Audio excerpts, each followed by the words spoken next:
So now exercise 8.1 question number 4 से हम लोग स्टार्ट करते हैं।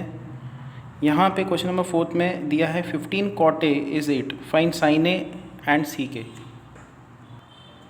सो इन question number 4 it's given 15 cot A is equal to 8, find sin A and sec A। तो बहुत ही सिंपल है, हम लोग क्या करेंगे, यहाँ पे cot A का वैल्यू दिया है 8/15। अगर आप एक ट्रायंगल बना दो, इस एंगल को A लिखो, तो cot का डेफिनेशन क्या होता है, एडजेसेंट अपॉन अपोजिट। तो एडजेसेंट अपॉन अपोजिट ऐसा आ जाएगा। अच्छा, cot का डेफिनेशन होता है adjacent upon opposite. In practice, you will take adjacent as 8k and opposite as 15k। k क्या है, कॉमन मल्टीपल है। जब कभी आपके पास रेशो रहता है तो ऐसा नहीं कि एडजेसेंट 8 ही है, ऐसा नहीं कि ऑपोजिट 15 ही है, इट इज़ एक्चुअली 8k। ये ट्रायंगल में k का वैल्यू 1, 2, 3, 100, 1000 कुछ भी हो सकता है। It can be a very small side और a very big side. So k is any multiple, okay, it can even be half, it can be 1/4. So k is a real number, positive real number, ठीक है। तो ये triangle shrink भी हो सकता है, बहुत बड़ा भी हो सकता है, anything is possible. Still cot A का वैल्यू 8/15 ही आएगा। तो आपको इन जनरल ड्रॉ करना है, 15k लेना है, एडजेसेंट को लेना है 8k, दिस इज़ 15k, ऐसा ट्रायंगल बनाना है। हाइपोटेनस मिसिंग है, तो हाइपोटेनस कैलकुलेट करते हैं। It is root of 8k square plus 15k square, which is root of 289k square, which is 17k. So now this is 17k। अब हम लोग इस ट्रायंगल में निकालेंगे साइन ए। तो साइन का डेफिनेशन क्या होगा, opposite upon hypotenuse. 15k by 17k which is 15/17। अच्छा, इसमें भी कोई हर्जा नहीं है कि आप ये ट्रायंगल बनाते हो तो इसको 15, 8 रख दो और ये 17 कैलकुलेट करो, k को हटा सकते हो। बस आपको साइड में लिखना होगा अज्यूमिंग k इज़ 1। तो अगर k is equal to 1 assume कर लेते हो तो आप यहाँ पे ऐसा ट्रायंगल बना सकते हो। This is 15, this is 8 and this is 17, और डायरेक्ट आपको आंसर्स मिलते जाएंगे। This is angle A, sine A होगा अपोजिट अपॉन हाइपोटेनस, तो 15/17 डायरेक्टली आंसर लिख सकते हो k को बाईपास करके। एंड सीक ए क्या होगा, सीक का डेफिनेशन क्या होता है, हाइपोटेनस अपॉन एडजेसेंट। हाइपोटेनस ये है अपॉन ए का एडजेसेंट, ए का एडजेसेंट ये वाला साइड है, so that is 17/8। Okay, next is question number 5th। Given seek theta is 13/12, calculate all other trigonometric ratios. So in question number 5th, it's given that sec theta is 13/12। बाकी सारे trigonometric ratios निकालो। तो सी का definition क्या होता है, hypotenuse upon adjacent. तो एक ट्रायंगल बना देंगे, ये 90 डिग्रीज लेंगे, इसको थीटा ले लेंगे, हाइपोटेनस है 13k, कॉमन मल्टीपल हम लोग k लेंगे, so hypotenuse is 13k, adjacent is 12k। ना 5, 12, 13 ये पाइथागोरियन ट्रिपलेट है, तो एक 12 है, हाइपोटेनस 13 है, तो ये होगा 5k। पाइथागोरस थ्योरम लगा के इसको निकाल भी सकते हो। अब बाकी सारे ट्रिग्नोमेट्रिक फंक्शंस या रेशियोज जो है वो हम लोग निकाल सकते हैं। तो यहाँ से साइन थीटा क्या होगा, साइन थीटा होगा opposite upon hypotenuse, which is 5/13। Cos theta क्या होगा, एडजेसेंट अपॉन हाइपोटेनस। उसके बाद टैन थीटा क्या होगा, टैन थीटा होगा opposite upon adjacent. Cot theta क्या होगा, एडजेसेंट अपॉन अपोजिट। उसके बाद कोसेक थीटा क्या होगा, कोसेक थीटा होगा साइन थीटा का रेसिप्रोकल। एंड सीक थीटा क्या होगा, इसका रेसिप्रोकल।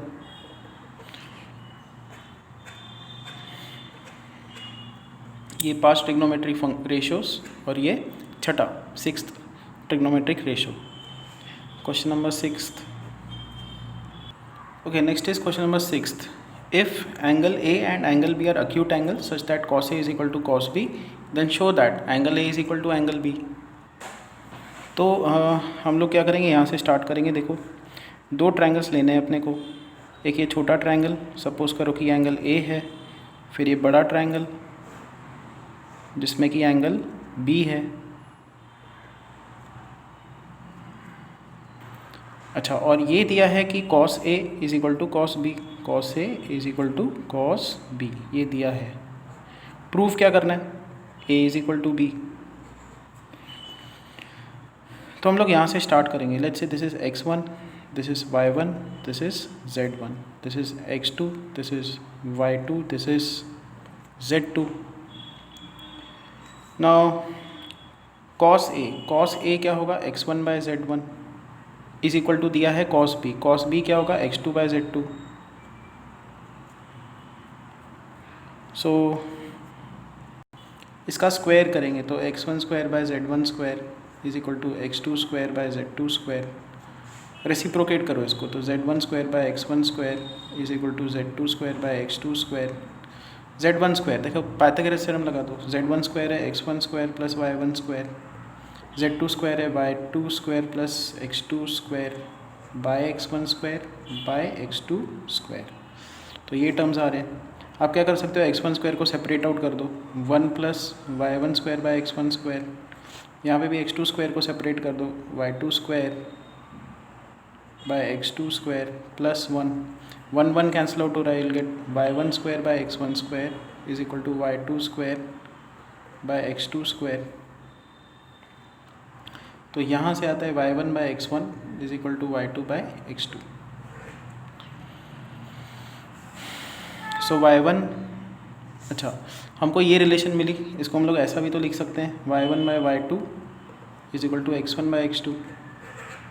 तो क्या मिल रहा है इन दोनों ट्रायंगल्स में?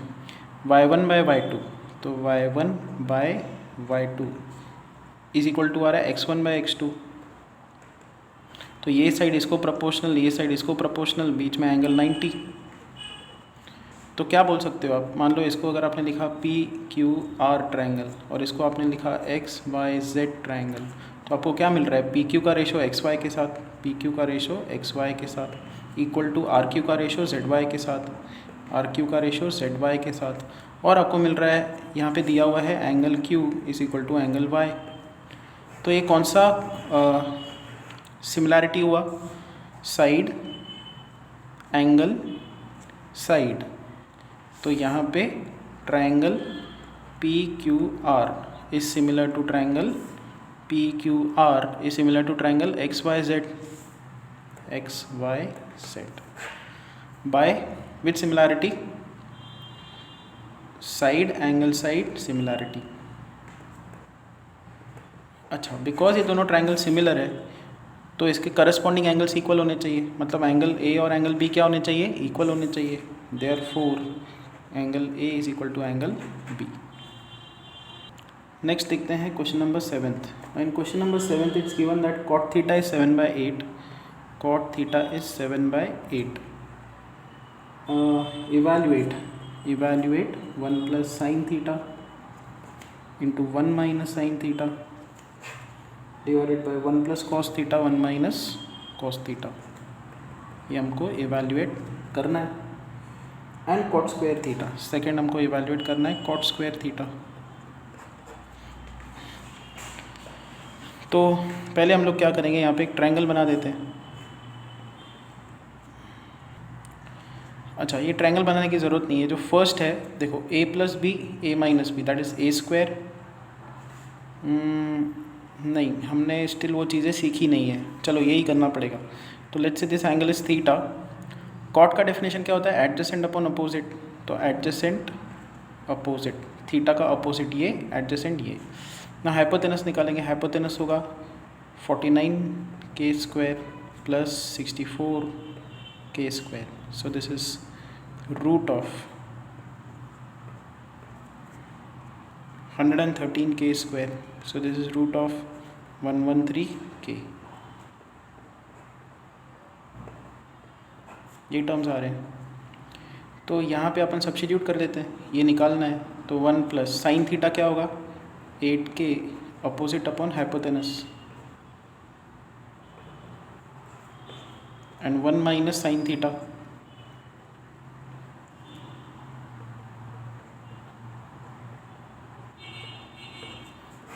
वन प्लस कॉस थीटा, यहाँ से कॉस थीटा आएगा ये,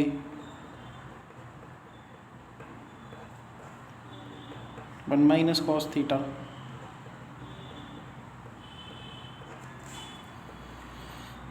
विच इज, देखो हर कहीं से k कैंसिल आउट होगा.